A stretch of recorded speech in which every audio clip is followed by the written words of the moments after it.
In 2022, a container leaving Shanghai for Rotterdam sailed through the Suez Canal and arrived in about 30 days. Today, that same box most likely sails around the entire African continent 3,500 nautical miles extra and 10 to 14 days longer at freight rate 25 to 40% above the old level. Not because the ship got slower, because the world got more dangerous. The global peace index tells us there are more state-based armed conflict running today than at any time since the Second World War. Ukraine, Gaza, the Red Sea, and since early 2026, the direct conflict in the Middle East around the Strait of Hormuz. For our industry, this is not background news. It sits directly on top of our trade lanes. Look at what the Red Sea alone has done.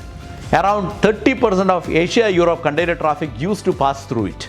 Today, most of it goes around the Cape of Good Hope, and that longer routing quietly absorbs an estimated 5 to 7% of the entire global container fleet capacity removed from the market, not by demand but by the geography of conflict. And there is a mechanism most people outside insurance never see.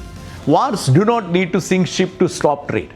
They only need to make ship uninsurable. War's premium for a southern Red Sea transit are now running 10 times to pre-2023 level. For a 13,000 TEU vessel, that is up to $2.4 million in insurance costs for a single transit.